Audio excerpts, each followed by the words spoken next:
welcome back to my channel. It is VLOGMAS, and in this video we're going to talk about 5 mom motivational tips for 2025. Okay, the new year is coming. It is time to set these goals. It is time to achieve them, and I'm posting this video before the new year starts, so you guys have a head start. So don't wait until the new year. Don't wait till January 1st. Since you are watching this before January, start today. Start tomorrow. Okay, write this down, put your goals on paper. But I'm gonna give you 5 mom motivational tips because momming is hard. Okay, if you guys are new here, my name is Ashley. I'm a mom of 3, a 9-year-old, a 5-year-old, and a 2-year-old, and I also got a dog and a husband. And it is hard. I've been a stay-at-home mom for like 7 years, and I can say 2024, I've definitely focused more on self-care and finding myself again. And I want to help you guys out this year. So for 2025, this is your year, sis, all right? This is your year. So I'm going to give you 5 tips, all right? Let's get into it. Number 1 is to prioritize self-care without guilt. And I know that is hard, because I still have mom guilt to this day sometimes. Sometimes I just like, man, I want to do this. I just want to go out by myself or whatever. And you just feel guilty because the kid's like, I want to go. How come I can't go? Da, da, da. And it's, you know, it gets overwhelming. And you do want to have that alone time to yourself, but it's hard when the kids are like giving you the puppy dog eyes and stuff like that. But I'm telling you, it is okay. They will survive. They will be okay. If you go out, if you want to have that Target run by yourself, if you want to have that coffee by yourself, they'll be okay, okay? Because it is important to fill up your cup, because you cannot pour from an empty cup. Y'all know that quote? Yeah, you really can't do it, because you'll be burnt out, and we're not trying to have a burnt out mom this year, okay? We are not. So whether it's a quiet morning cup of coffee, a workout session, or a relaxing bath, it's essential to take care of yourself. Take care of your mind and your body, because our kids deserve a mom who feels good, and that starts with us. So let's make time for things that recharge us. Number 2, set realistic goals and celebrate the small wins. And I feel like that's also hard for us moms, because we just keep going. Like, oh, that's good, we did it. Okay, keep going. What's the next thing? What's the next thing? What's the next thing? Like, our to-do list never ends. The laundry never ends. The dishes never ends. Like, it's just, being a mom is just so overwhelming, okay?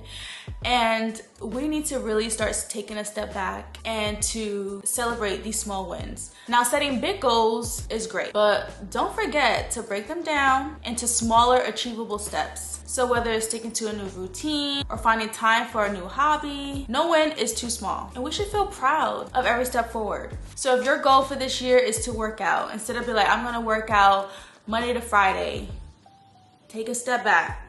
Okay, I'm gonna work out 2 times a week. I'm gonna work out 3 times a week. Start small and then build up, because it can be hard. It's just like, man, like, oh, I missed a day. Like, sometimes I was getting on myself with that, because my 2024 goal was to start working out every single day.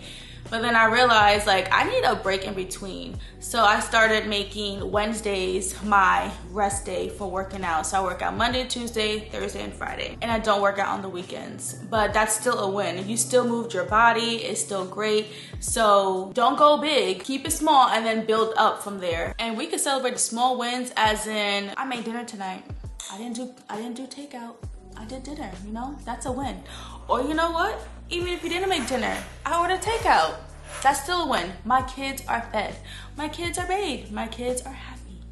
That is a win, because we are so hard on ourselves, and we need to really start taking a step back, like I said, and celebrate these small wins, okay? Tip number 3 is to spend more quality time, more one-on-one time with your kids. Now, for me, this is really big, because I've definitely been slacking in this area, and I'm not ashamed, because I can admit I don't play with my kids enough. I don't spend that one-on-one time. I have 3 kids.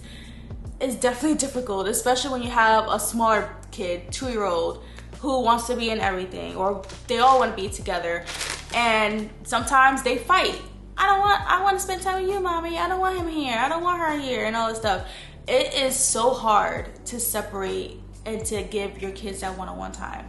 I know in the beginning of the year, my goal, which I didn't do, which I'm admitting and I want to do in 2025, is to at least have one day out of the month to take, you know, one kid out. So for me, what I wanted to do, and I did it for maybe like 2 months, but I didn't continue it because this year was very tough for my family. But for example, my oldest, Mackenzie, her birthday is on the 21st, right, of the month. So for me, I was saying, okay, on the 21st of every month, I'm gonna take her out. I don't really need to take her out, but you know, if you can't financially do it, but even just going out to the park, spending that one-on-one time, walking around the mall, that's what she likes to do, getting ice cream, going to the movies, going to the bookstore, whatever your kid likes. Or, you know, you can, hey, I'm gonna take a walk around the neighborhood, spend that one-on-one time, 10 to 15 minutes, just to give that undivided attention. The same with my son, Cruz. His birthday's on the 30th. Every 30th of the month, try to be intentional about that one-on-one time. And the same with my baby, her birthday's on the 5th, so every 5th of the month. So I really wanted to do that in 2024, but I can say I dropped the ball on that. And even the same with your significant other.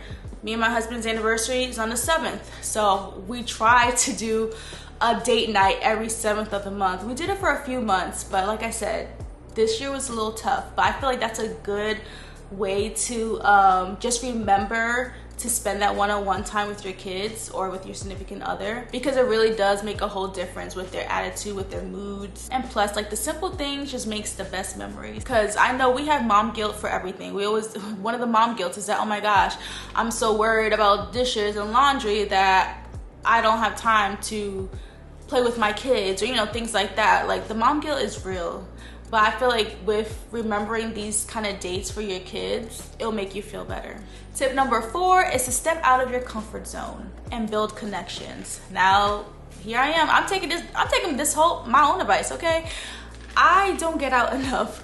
I mean, just like most moms, it's hard to make mom friends. It's hard to make friends in general when you're an adult.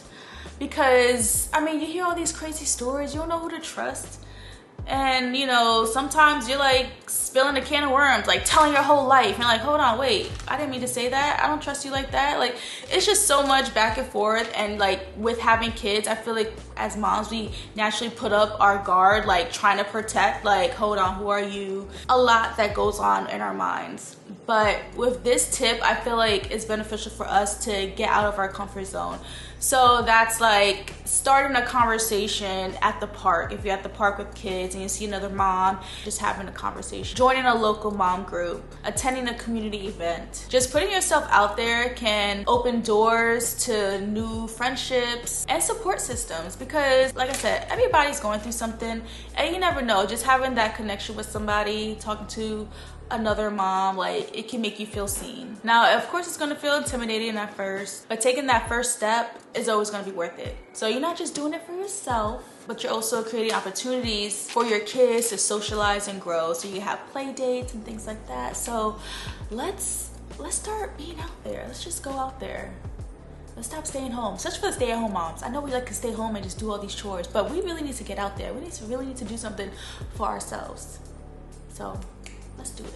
And the last tip, tip number 5, is to focus on personal growth. Like I said, mom life can be so consuming, but in 2025, it's all about personal growth. So whether that's reading more, working out more, eating better, learning a new skill, setting career goals, it's time to invest in yourself. You deserve to grow, to evolve, and feel accomplished in ways that go beyond motherhood. So for me personally, in 2024, I focused on my health, I guess, well, with working out, that's what was my goal for this year, was to work out. And I can proudly say that I've worked out all year, okay? I've been waking up earlier. I woke up earlier, woke up before my kids to work out, to have my cup of coffee uninterrupted, to read. I started reading. That was a new hobby for me. And I can personally say that, like, wow, I have a hobby now. You know, I have things that spark joy. And I feel like for me, it was so hard all these years being a mom that, like, I lost myself. And, you know, with me trying out these new things, you know, pushing to work out, pushing to read a book, you know, pushing to wake myself up, because nothing's worse than to be woken up with screaming, crying, whining, fighting. I'm telling you, my mornings were hectic and I did not like it at all. I'm like, you know, I need to start waking up before them so I can be relaxed, be calm, have my quiet and me time before the chaos starts. And y'all should add that to your list, because I'm telling y'all, waking up early, waking up before your kids has been life-changing for me mentally. So let's focus on our personal growth this year. So there you have it. Those are my 5 mom motivation tips for 2025. You know, we're all about setting realistic goals, prioritizing self-care, and making intentional choices to bring joy. So what are your goals for 2025? Drop them in the comments. Let me know, because we're all here to just inspire each other. If you guys found these tips helpful, give this video a thumbs up, comment down below, subscribe, follow my Instagram at @AskJustine. I post all motherhood content, lifestyle. We're building a new house, new construction, beauty, fashion, all the things, okay? I'm here to help motivate moms to find yourselves again and to just find this joy. And I hope this video helped you. Thank you guys for watching, and I'll see you next time. Bye.